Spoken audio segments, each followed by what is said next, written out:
Hello, welcome to Sharing Community, your own channel, your own community. Please like, subscribe, and share with your friends. Hi, I am Maggie. I am Polish, but I live in the UK. I am a member of Sharing Community. I also have my own YouTube channel, and the name of my channel is Semper Astra. Hi everyone, this is Maggie again. In today's video, I will talk about menstrual cups and whether they may be a good solution for blind and partially sighted ladies. I am sorry that this video will be really long, but believe me, there is a lot to cover. So at the beginning, I will describe what the cup looks like and how it works. Secondly, I will share with you criteria that we need to take to consideration when choosing the most suitable cup for our needs. Then I will discuss how we use cups.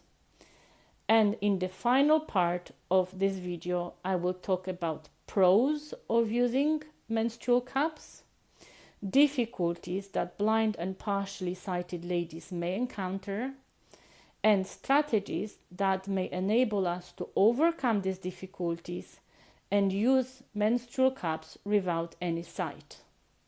So menstrual cup is an alternative to tampons and pads. It is similar to the tampons in that way that it is also for internal use. However, the difference is that tampons absorb blood and cup holds blood in the same way the drinking cup holds our drink or any other liquid. Menstrual cups are made out of surgical silicone or TPE material. If I confused this name, I just wanted to clarify that the same material is used to make babies' dummies. I have here with me a moon cup, which I will use for the purpose of that video. But please don't worry about the fact that I am only using one cup for this demonstration, because everything that I will discuss in this video, I believe, applies to any cup you can find on the market. So this cup is currently in the box in which it was purchased. The box was open before, but everything is inside. So we will find here instructions for how to use the cup and how to look after it.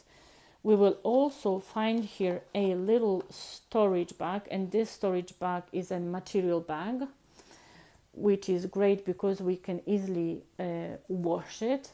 And also you can tie this, there are like two strings that you can tie here, so you can tie on the top and basically the cup will sit securely inside of the bag. Some companies provide storage bags which are made out of different material, and also some companies also provide special containers for boiling our cups. So now I am taking the cup out of the box and I will do my best to describe it in that way. So no matter whether you can see what is on the screen or whether you can't, you will have an idea what the cup looks like. So as the name indicates, the menstrual cup resembles in the way it looks and it works the drinking cup. However, I think that I would maybe for the purpose of that video compare it to the wine glass, only because the body of the cup towards the base gets a little bit narrower and rounded in the same way the wine glass is shaped. And also this particular cup has a stem that very much resembles the stem of the wine glass, and the only thing is that it doesn't have this part of the stem which is sitting directly on the table, you know, this flat part of wine glass, which allows it to stand securely on the table. I hope that I didn't confuse you with that explanation. So on the top of the cup there is a rim, and it is important because in majority of the models the rim is thicker than walls of the cup, and a little bit, we could say they're like a little bit rounded on the outside. So basically in this point, when the rim is, we could say that the cup is the widest. Under the rim there are also 4 miniature like microscopic holes, and they help to create a suction, which I will explain in more details later on.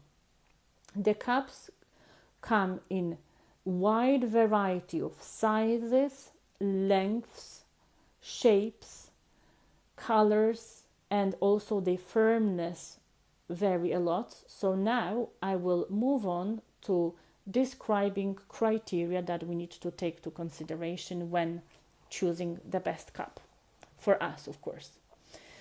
So the first criteria is length of the cup. So the length of the cup will depend on the height of our cervix. It is important to remember that throughout menstrual cycle the cervix moves, so it is important that we measure it during the first 3 days of our period, or just before our period, because this is when our cervix is the lowest, and this is when we will be using the cup. So we have to kind of take this position into account. I'm sorry if you can hear that snoring, but this is my guide dog Bob, who is sleeping here, and I just don't want to wake him up, only because I decided to record this video. I hope that you don't mind. So now I will try to explain how to best measure the height of the cervix. So we can do it by inserting our middle finger to the vagina, and before we try doing this, it is very important to cut our fingernails very short so we don't accidentally scratch these gentle tissues there. And it is very important to wash our hands thoroughly and to wash also our private parts.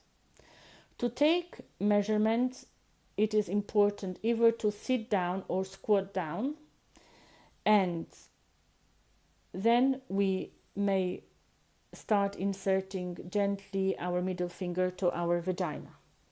Now we need to slide it up as far as, basically we need to keep sliding it up until we fill our cervix with it. So now I will try to describe how to differentiate the texture of the vaginal walls and the cervix, so it is clear what is what, basically. So vaginal walls are described as softer and kind of squishy, and cervix is more firm, and it kind of resembles the tip of our nose, and this is how firm it is. Also, the firmness will depend on the stage of the menstrual cycle, but it is definitely firmer than the vaginal walls. The shape of the cervix resembles a donut with the little indentation in the middle. And now it is also important to remember that the cervix not necessarily will be always in the middle, kind of in the center of the vaginal canal. It may be slightly tilted to the left, to the right, or backwards or forwards. But don't worry about it too much, because when you reach the cervix with your finger, it will be basically harder to slide your finger further. You definitely will feel that there is something different, and that will help you to identify that this is cervix. So after you reached with your finger your cervix, it is important to measure how far you have managed to insert your finger into your vagina. So if you manage to insert it as far as your first knuckle, that would indicate that your cervix is in a low position. That also means that you would find most comfortable and suitable short cups. Sometimes it is possible for some ladies to use more standard cups if they are wide enough, so the cervix may sit in the cup, but it is worth trying the shorter cups, because they may be more kind of comfortable for you, if that makes sense.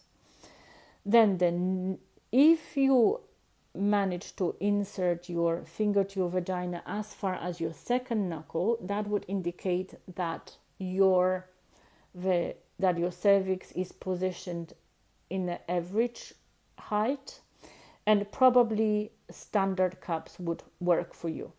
However, if you insert your finger as far as the palm of your hand to the third knuckle, and you feel the cervix then, or you don't feel it at all, that would indicate that your cervix is located quite high, and that you would benefit from using long cup with long stem. The reason behind it is that cup may move up towards the cervix, and if it is a short cup or a standard cup, it may be difficult to reach it. So if we have a long cup with long stem, we can be confident that we will be able to reach our cup and remove it. If for some reason,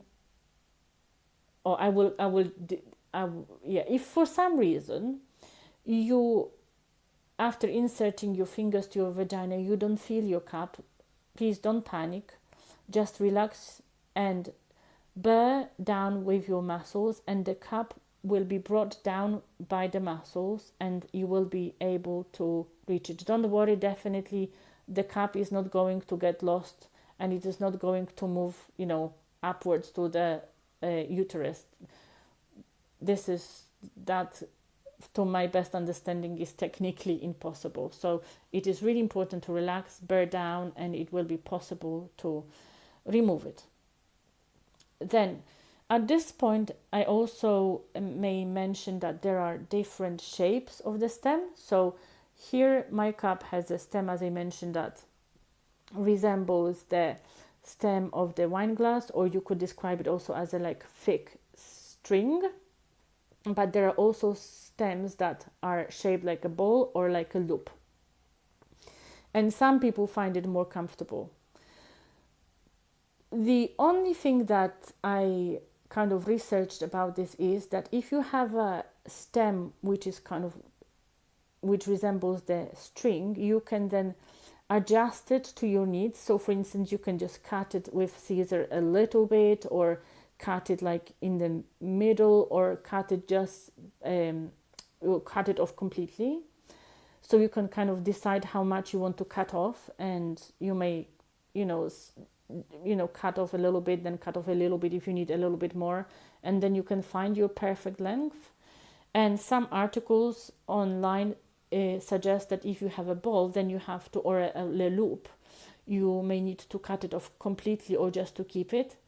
However, some people, as I said, find loop easier to grasp and kind of hold on to. So this is probably something that you would need to test for yourself.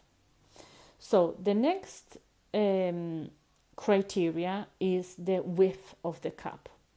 And that depends on two factors. The first factor is age, and the second factor is whether we gave birth. So if you are younger than 30 and didn't give birth, and it doesn't matter whether that was a vaginal birth or a cesarean section, you will find probably the smaller sizes more suitable.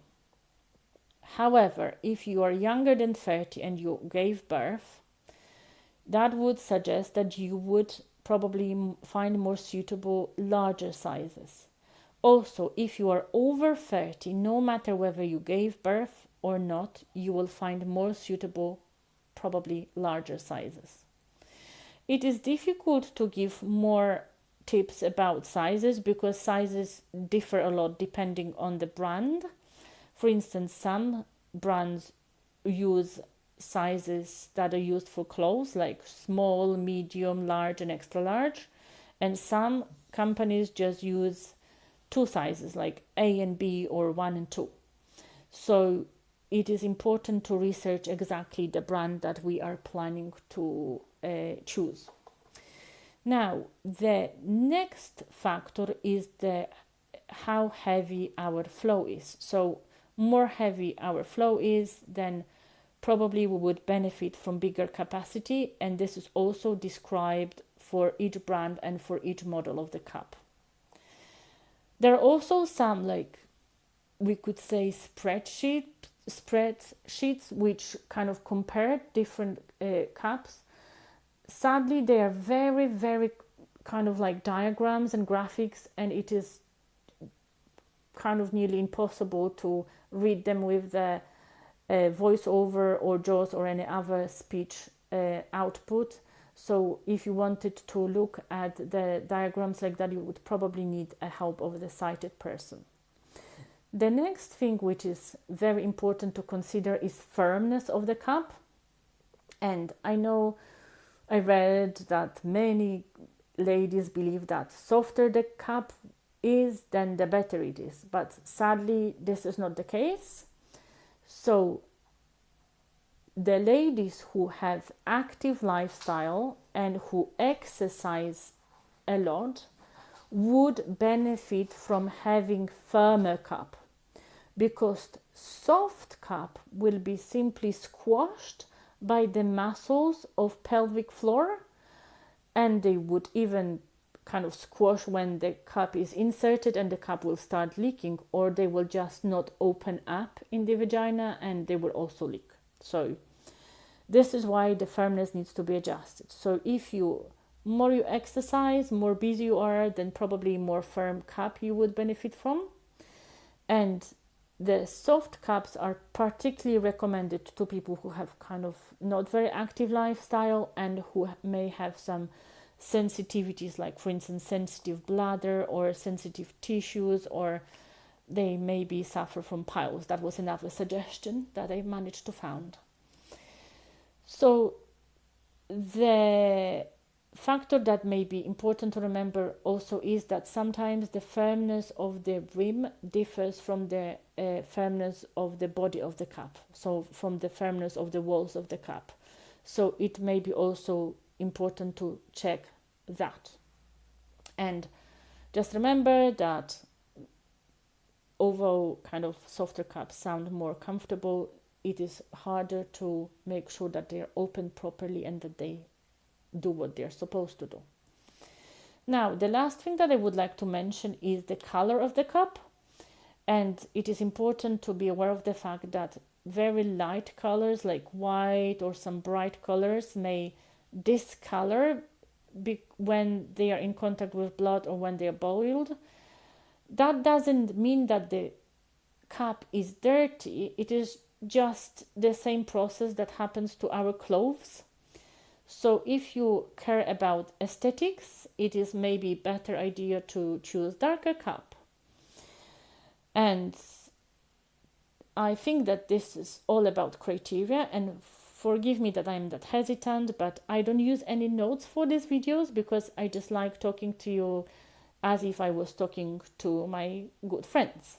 and I just believe that it sounds more natural. So now we will move on to how we use the cup. So after purchasing the cup, we need to sterilize it, and the most popular of sterilizing the cup is boiling it in water in between 5 and 3 minutes. Just make sure that there is enough water in the pot or in the kind of container that you use to boil it, that the cup doesn't touch the bottom of the pot, because then you would risk that it will melt if it's touching the bottom of the pot. Then it is also necessary to boil the cup just before your period and just after your period. And in the middle of your period, when you use your cup, it is enough to wash it under clean water, or you can use super gentle organic soap to wash it. I hope that explanation helps. Now, to insert the cup, it is important to find the most comfortable position. So you may either choose to sit on the toilet, squat down, stand, or stand and rest your foot on the toilet or on the bath. You also need to wash your hands before you insert your cup. And then to insert the cup, it is necessary to fold it, because basically it is too wide to insert it when it's open. So now I will try to describe and audio describe 3 ways of folding the cup, and this is probably the most difficult part of that video and the one that I care about most, because it is just hard to explain it verbally. But at this point, I also wanted to reassure you that even if my explanation is unclear, please don't worry, because as soon as you get the cup in your hand and you feel what it is like, how it feels, how big it is exactly, then you will know, you will work it out straight away that it's too big and what to do to make it kind of more easy to insert it to the vagina. So the first way of inserting the cup is basically squeezing it so it gets flat, and then when it's flat, we fold it again so the rim is in the shape of the crescent moon, and then it is narrower, and it's easier to insert it to the vagina. The second method is so-called punch. Then I will come to the punch fold as the last one. So the second method is,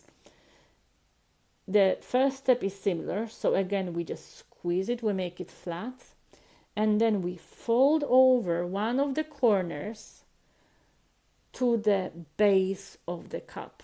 So it creates kind of like a narrow, we can say spiky end, which resembles the parameters of the tampon, and it is much easier to enter it that way. So probably this is the narrower and easier to enter than the previous one.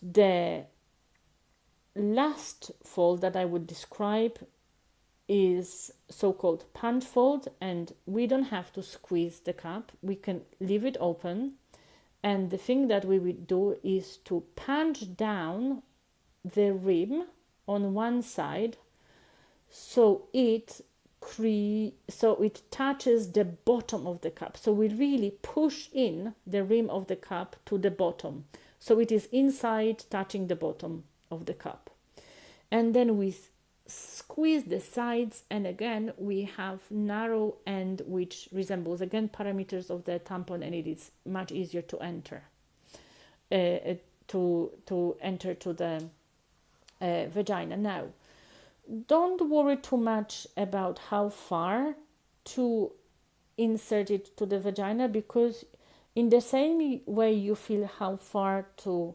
insert tampons, you will know how far to insert the cup. The only way that it is important to mention is that all of the cup needs to be inside of our vagina. The only part which may sometimes stick out is the stem. And some ladies are comfortable with stem sticking out slightly, but some ladies decide to cut it off, and when they are removing the cup, they just basically grab the base of the cup and they don't need the stem at all. Now, after we inserted the cup to the vagina, we need to make sure that it opened up. And to do it, we need to insert the finger so it is in between the vaginal wall and the wall of the cup, and circle the cup all the way around. Just kind of move it all the way around to make sure that the cup has opened fully and that there are no folds and creases. If there were folds and creases, then the cup may leak because it will not create a seal. It is basically not closely sealed to the vaginal walls. It may be also important to double check, especially if you have low cervix, that the cervix didn't get trapped in between the wall of the cup and the wall and vaginal wall, because if that happened, the blood will be basically flowing down on the side of the cup, and the cup, would all of the blood will just go on the side and it wouldn't work at all. So the cervix has to be sort of over the cup or slightly inside, so the blood may flow into the cup. Now, if the cup is not fully opened, it is recommended to kind of try to rotate it slightly, and then it should open up. If it didn't, you can also try to probe it a little bit this way and that way. You will feel what to do when you get to that stage, and if it's not too soft, if everything is okay, it will open up. After it open up, it is recommended to tug slightly on the base of the cup or on the stem, so it creates vacuum and it gets tightly sealed, and that ensures that it will not leak and that will stay securely in place.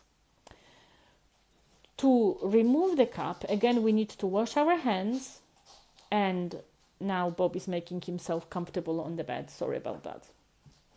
So, to remove the cup, again, we need to wash our hands, again, get to our most comfortable position so we can again sit, squat or stand. And the most important thing is to relax our muscles, because if we are going to be stressed, the muscles will be tight and it will be harder to remove the cup. Then the next stage will be, if you enter your fingers into the vagina and you don't feel the cup, please don't panic. Just bear down as if you were going to the toilet, and the cup will move down and you will be able to reach it. Then the next, so basically from what I read, there is no risk that the cup will get lost or will be moving forever upwards and will get lost somewhere in our uterus or our belly. This is, to my best knowledge, from what I read, it is impossible. So we will retrieve it by bearing our muscles, no matter how high it moved up, and especially if we're worried about that, we may always get a longer stem to begin with. Okay, after we reach the cup, it is helpful to kind of pull it slightly down to the point that we can reach the base of the cup. If we can reach the base of the cup, then it is recommended to squash it slightly, squeeze it, and that releases the vacuum, and that makes it basically the seal is broken and it is much easier to remove the cup. And then by rocking the cup slightly gently from side to side and kind of pulling down, we will remove the cup. Then we pour the blood to the toilet, and after washing it, we may insert it again. Okay, so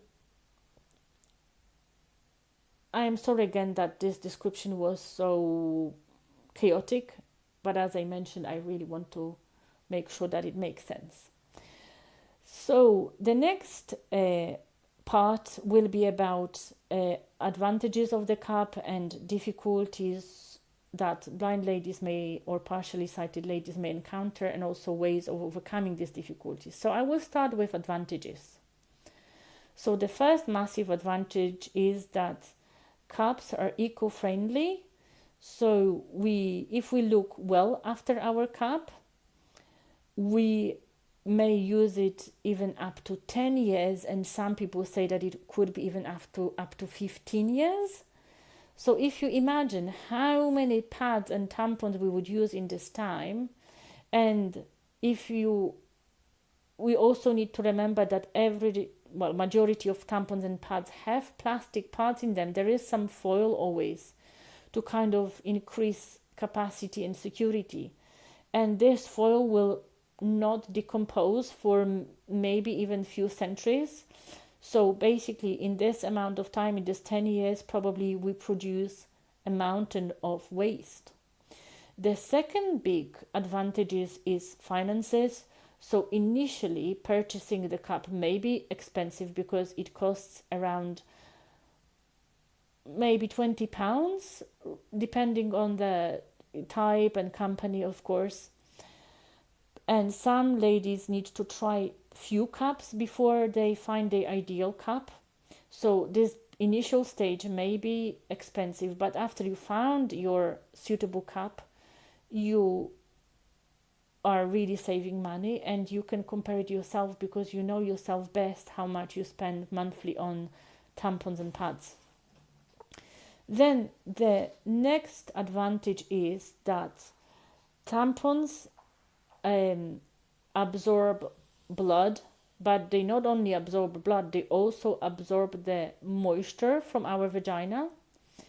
So when we use tampons, our vagina may get dry, and this tissue there may get irritable, and sometimes it may cause discomfort. And this is particularly important for blind ladies, because many blind ladies choose to use some form of protection just before the period starts, because sometimes when the period starts with very light flow, the light flow, it is hard to kind of be sure whether this moisture that we can feel is just any other discharge, or is it blood. Sometimes the smell will indicate it, but if there is very little moisture, very little blood, it may be tricky. So to avoid accidents and some basically spotting, it is a good idea to protect ourselves, but it can be really painful when we use tampons for that reason, because they will basically dry our vaginal walls. And also pads may be a little bit uncomfortable when we use it even before we know whether we have period or no already. So cup seems to be the perfect solution, because you wouldn't feel it at all, and it doesn't cause this dryness, because the silicone or this TPE doesn't absorb any moisture. It is kind of more neutral. It is basically neutral to vaginal walls. Another reason is that tampons often are made out of, there is basically glue used to produce them, sometimes some artificial materials, sometimes bleach, and vaginal walls easily absorb these chemicals, which are not very beneficial to our health. And the particles of this TPE material, I always, mix it up, and of the surgical silicone are not so easily absorbable. So again, the risk of absorbing chemicals that are unhelpful to our health is much decreased. The articles also suggest that there is much less risk of the toxic shock when we use the cup, because to be fair, I'm not sure exactly what the reasons are, because sometimes there's some sources explain it slightly differently, but to my best understanding, first of all, there is no toxins because this is just silicone or this TPE material, and also the blood is not interacting with oxygen because there is this vacuum, so it doesn't start decomposing, and because it doesn't decompose, it is safer, and it only starts decomposing after we pour it down the toilet. The fact that it doesn't decompose also eliminates this smell that is characteristic for menstrual blood. And this smell we can sometimes feel even when we look very thoroughly after our hygiene. So this elimination of the smell, I would say, is another advantage. I would also say that when you use menstrual cups, you are more aware of the heaviness of your flow, so you kind of learn more about your body. So some ladies report that they realize that their period starts very lightly, which they were not aware of. And some ladies also report that they thought that they are bleeding for longer, just spotting, but they didn't. So they actually were not bleeding for as long as they thought. So, or some ladies discovered that they bleed much less or much more than they thought. And with the cup, it is easy to detect how much we bleed. Okay, so I believe there are all advantages that I wanted to mention, and now I will move to discussing difficulties that we may encounter and ways of overcoming them.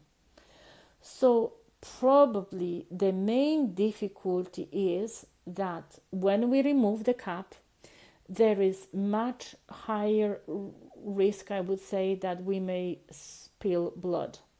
So sometimes we kind of remove it at a kind of steep angle, and it may kind of start, flowing out of the cup before we realized, or sometimes when we squeeze the base of the cup and the cup is very full, it may start overflowing.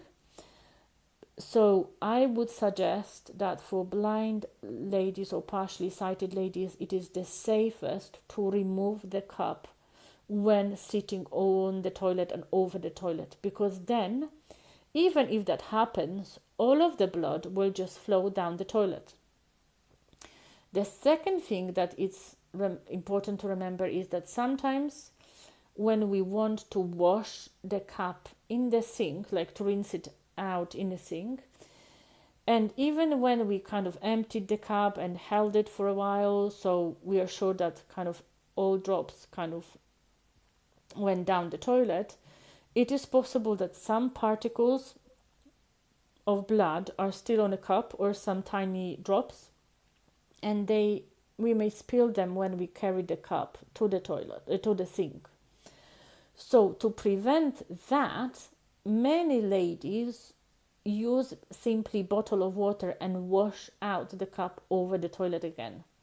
And this is not only blind ladies who do it. In fact, many sighted ladies who are, for instance, traveling and using public toilets, they also use the same method. So kind of, maybe it sounds like a lot of hassle, but many people use it, so I wouldn't say it is. Then if you decide to wash your cup under the sink, it also is very important to remember to use gentle flow, because if you use like quiet, strong, stream of water, the particles of blood or tiny drops of blood may kind of splash around, and they may leave some marks on your clothes or on the wall or on the sink.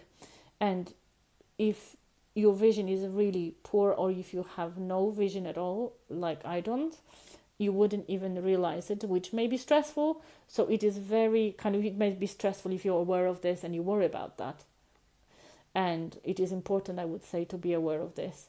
So it is safest to use very gentle flow of water, and then the water will not splash and the drops of blood will not splash.